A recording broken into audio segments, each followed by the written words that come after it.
Hi കൂട്ടുകാരെ, ഇന്നത്തെ ബ്ലോഗിലേക്ക് എല്ലാവർക്കും സ്വാഗതം.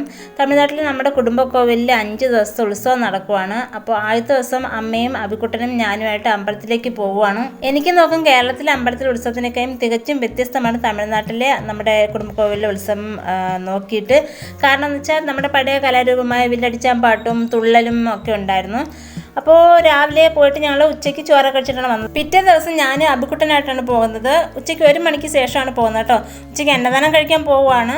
അപ്പോൾ സൈഷേട്ടനും അമ്മയൊക്കെ രാവിലെ പോയി. രാവിലെ പൂജകളൊക്കെ ഉണ്ട്. അപ്പോൾ ഞാൻ ഉച്ചയ്ക്ക് ശേഷം പോകുന്ന കാര്യമെന്ന് വെച്ചാൽ നമുക്ക് തമിഴ്നാട്ടിലെ അമ്പലത്തിലാണെങ്കിൽ 5 മാസം കഴിഞ്ഞ് അമ്പലത്തിലൊന്നും കയറിക്കൂടാ കേട്ടോ. അപ്പം ഞാൻ ഇപ്പോൾ 6th മന്താണ്. അപ്പോൾ നമ്മൾ കേരളത്തിലാണെങ്കിൽ 7 മാസം വരെ നമുക്ക് അമ്പലത്തിൽ പോകാമല്ലോ. പിന്നെ അതുമല്ല അബിക്കുട്ടൻ മാല ഇട്ട് വെക്കുവാണ്. അബിക്കുട്ടനെ ഡെയിലി അമ്പലത്തിൽ കൊണ്ടുപോയി തൊഴിക്കണം.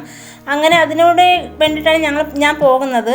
അപ്പോൾ പിന്നെ രാവിലെ പോയിട്ട് കാര്യമില്ല, വെറുതെ അവിടെ വെളിയിൽ പോയി ഇരിക്കാമെന്നല്ലാതെ. അപ്പോൾ ഞാൻ അബിക്കുട്ടനായിട്ട് ഉച്ചയ്ക്ക് ചോറും കഴിച്ചിട്ട് അബിക്കുട്ടനെ കോവിലിൽ തൊഴിച്ചിട്ട് തിരിച്ച് വരാനുള്ള പ്ലാനാണ് കേട്ടോ. ഇത് നമ്മുടെ വീടിൻ്റെ താഴത്തെ ഭാഗമാണ് കേട്ടോ. വയലും പിന്നെ വാഴ കൃഷികളും ഒക്കെ ആയിട്ട് നിറഞ്ഞ് നല്ല മനോഹരമായ സ്ഥലമാണ്. അപ്പോൾ ആ വഴിയാണ് പോകുന്നത്. പിന്നെ കൊച്ചു കൊച്ചു കുളങ്ങളൊക്കെ ഉണ്ട്. പിന്നെ റോഡിലൂടെയും പോകാം നമുക്ക്. റോഡിലൂടെ പോവുകയാണെങ്കിൽ നല്ല ചുറ്റാണ്. അപ്പോൾ സൈഷേട്ടനാണെങ്കിൽ വൈകുന്നേരം ചോറ് കഴിച്ചിട്ട് എന്നെ തിരിച്ച് കൂട്ടിയിട്ട് ബൈക്കിൽ കൊണ്ടുവരാമെന്ന് പറഞ്ഞിട്ടുണ്ട്. അങ്ങനെ ഞങ്ങൾ അങ്ങോട്ട് പോകുമ്പോൾ നടന്നു പോവാണ്. അവർ രാവിലെ പോയതുകൊണ്ടാണ്. പിന്നെ ഈ വഴി രാത്രിയായാലും അങ്ങനെ ആരും വരാത്തൊന്നുമില്ല. വയലും കാടും ഒക്കെ പിടിച്ച ഒരുപാട് സ്ഥലമാണ്. രാവിലെയൊക്കെ ഉള്ള ആൾക്കാരൊക്കെ ആട്ടിന് മേയ്ക്കാനും അങ്ങനെയൊക്കെ നിറയെ ആൾക്കാരൊക്കെ വരാറുണ്ട് ഇവിടെ.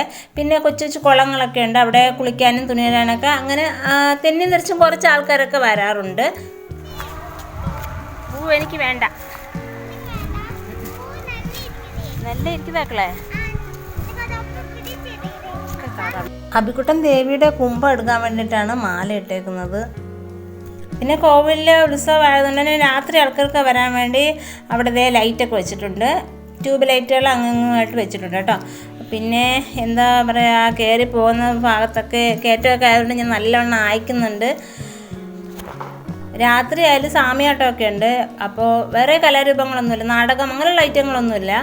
അപ്പോൾ രാത്രി ആകുമ്പോഴത്തേക്കും നമ്മുടെ വീട്ടിലുള്ള എല്ലാവരും അമ്പലത്തിൽ തന്നെ ആയിരിക്കും കേട്ടോ. രാത്രി 10-12 മണി വരെയൊക്കെ അമ്പലത്തിലായിരിക്കും. ഞാൻ അബിക്കുട്ടനെ മാത്രം വീട്ടിൽ കാണും. പിന്നെ കുന്ന് കഴിഞ്ഞ് മുകളിലോട്ട് കയറി ചെല്ലുമ്പോൾ താഴെ കാണുന്നതാണ് അമ്പലം. ഒരു ചിന്ന അമ്പലമാണ്. ചിന്നെന്ന് വെച്ചാൽ ചെറിയ അമ്പലമാണ് കേട്ടോ. ചൊവ്വയും വെള്ളിയും ദിവസങ്ങളിൽ മാത്രമേ ഈ അമ്പലത്തിൽ പൂജയുള്ളൂ. പിന്നെ ഞായറാഴ്ച അമ്പലം തുറക്കും. ഈ 3 ദിവസങ്ങളിലേ അമ്പലം തുറക്കാറുള്ളൂ.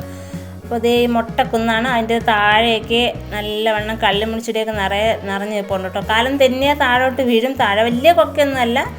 അവിടെ മുമ്പ് വെള്ളക്കെട്ടൊക്കെ ആയിരുന്നു. ഇപ്പോൾ എല്ലാം വെള്ളമൊക്കെ വറ്റി. പിന്നെ അപ്പുറത്തൊക്കെ നല്ല അരുവികളൊക്കെ ഉണ്ട് കേട്ടോ. ഞാൻ പിന്നെ അങ്ങോട്ടൊന്നും പോകുന്നില്ല. അപ്പോൾ നമ്മൾ അമ്പലത്തിൽ എത്തിക്കഴിഞ്ഞപ്പോൾ അന്നദാനം നടന്നുകൊണ്ടിരിക്കുകയാണ്. അങ്ങനെ ഞങ്ങൾ ചോറ് കഴിക്കാനായിട്ട് കയറി കേട്ടോ.